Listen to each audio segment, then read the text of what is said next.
Om saudaraku dalam Tuhan, saudara, ada orang yang pernah berkata bahwa Alkitab itu palsu. Salah satunya adalah Ustadz Yahya Waluni di video berikut ini. Saya bukan mengatakan Bible Kristen fiksi, Bible Kristen itu palsu. Sedangkan Bible Kristen ini, tale plus superstition becomes nonsense. Dongeng tambah tahyul sama dengan omong kosong. Nah, saudaraku dalam Tuhan, ya, pernyataan semacam ini pun ditanggapin serius oleh Bapak Bambang Nursena. Saudara, mari kita sama-sama belajar dari penjelasan Bapak Bambang Nursena di video berikut ini. Terus kue nuduh Alkitab palsu itu sing asli sing endi? Tunjukkan sekarang itu loh. Tetapi kenapa Tauratnya Kristen sama dengan Tauratnya Yahudi?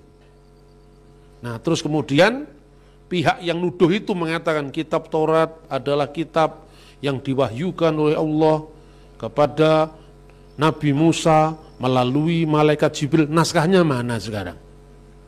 Yang turun itu turun dari mana? Begitu dia lihat kitabnya orang Kristen nggak turun. Lah ini palsu. Lah kamu yang paling baru bikin definisi, buktikan dulu kalau definisimu benar. Memang Alkitab tidak pernah turun dari mana-mana kok. Yang ngomong turun itu kan kamu. Kamu ngomong turun berarti kamu yang harus membuktikan kapan turunnya. Kan begitu kan? Nah terus zamannya Musa itu bahasanya apa? Kan tidak mungkin kalau zamannya Musa bahasanya Arab. Kan tidak mungkin misalnya di zaman Abraham ada nama orang Azar misalnya. Kan bapaknya Abraham namanya Azar. Ya toh? Dalam versi Islam. Kalau versi Kristen adalah Terah.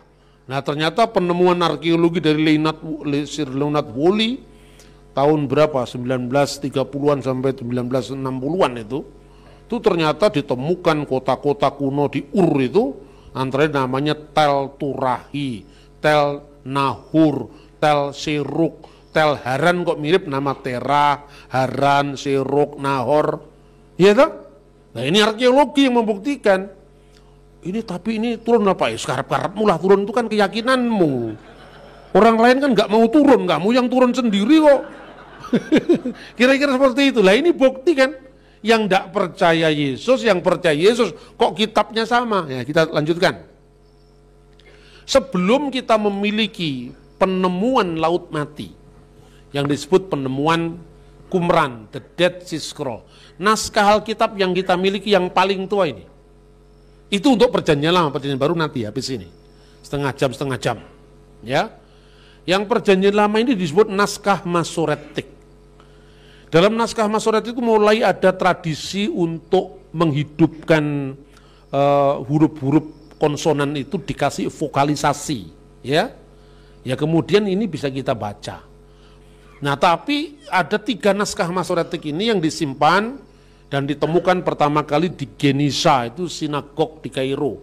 Kalau Anda ikut ke Israel, ya itu ada sinagoga di Kairo lama. Yang kedua Leningrad itu di Rusia, dan yang ketiga adalah naskah Aleppo yang ditemukan di Syria.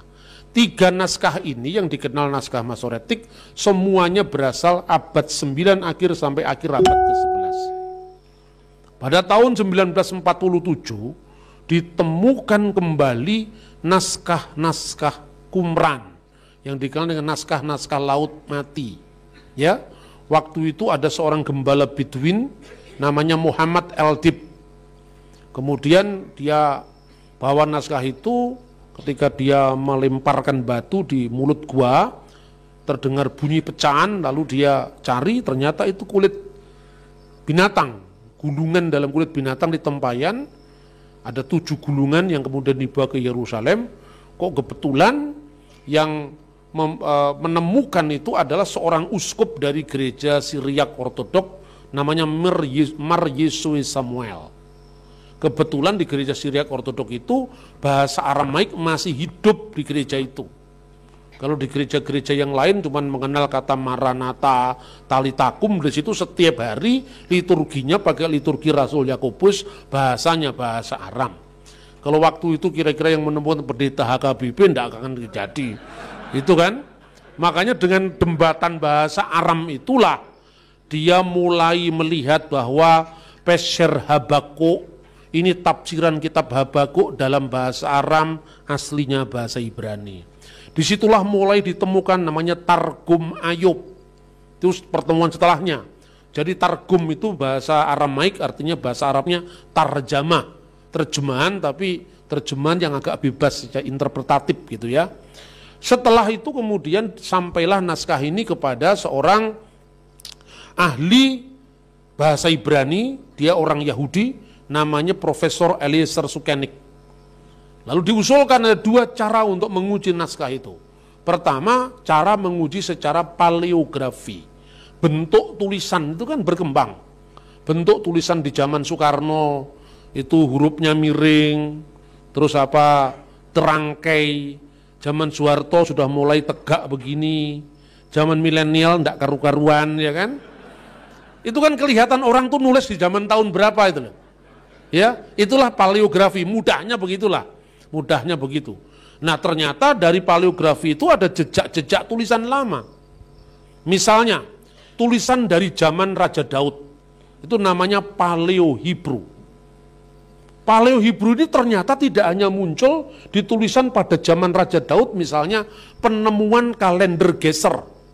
Jadi kalender tentang bercocok tanam, bulan-bulan untuk menabur benih, bulan-bulan untuk panen, itu muncul dalam kalender Geser. Ada lagi prasasti Teldan, prasasti Kolam Siloam, itu semua ditemukan. Arkeologi Bible itu. Tapi kemudian kenapa tulisan di zaman Raja Daud itu kok muncul di Gua Murabaat? Selain 11 gua ditemukan Alkitab tadi ditemukan di gua-gua Murabaat, surat-surat Bar Kokhba. Lalu ada mata uang zamannya Bar Kokhba yang ngaku Mesias, dibenarkan oleh Rabi Akiba tadi. Nah di situ kok ada tulisan tulisan berbahasa Ibrani tapi hurufnya Paleo-Hebrew. Ini ada apa ini? Para ahli menyimpulkan, oh ternyata tulisan dari Raja Daud itu dibangkitkan kembali agar umat Israel mengenang kebesaran mereka.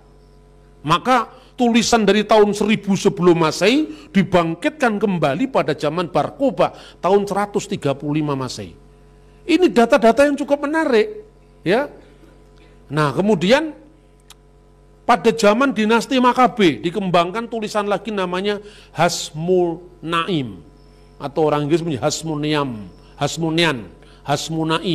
Itu zamannya Makabe ketika penahbisan Bait Allah, itu tahun 164 sebelum Masehi ditemukan di Qumran.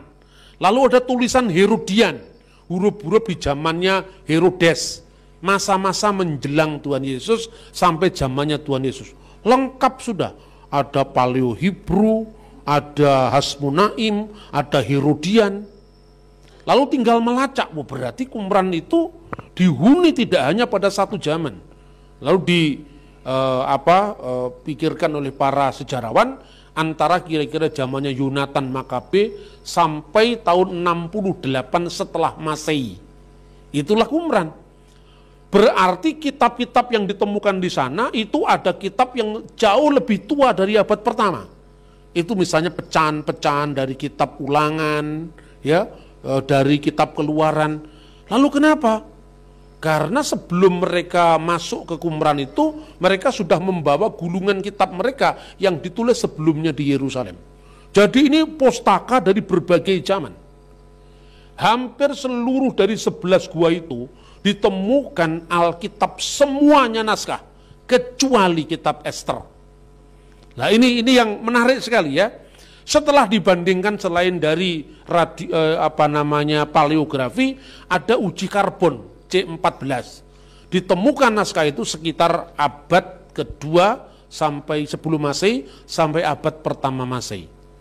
Hebohlah dunia saat itu, ternyata naskah-naskah itu setelah dibandingkan tidak jauh bedanya dengan naskah Masoretik. Baik, saudara Tuhan, itu videonya. Ya, sebenarnya bukan hanya Yahya Waloni yang pernah mengatakan bahwa Alkitab itu palsu. Ya, ada orang-orang di luar sana juga yang mengatakan hal yang sama. Tapi menurut saya sih ya itu terserah mereka. Karena kalaupun mereka mengatakan Alkitab palsu, itu tidak mengubah derajat daripada Alkitab itu sendiri. Alkitab tetap berisi firman Tuhan, Alkitab tetap firman Allah yang hidup. Nah, saudara dalam Tuhan, seperti apa tanggapan saudara tentang kedua video tadi? Silahkan tulis komentar saudara di kolom komentar. Berikan komentar yang baik, yang positif, terutama komentar yang memuliakan Tuhan. Tuhan Yesus memberkati kita semua.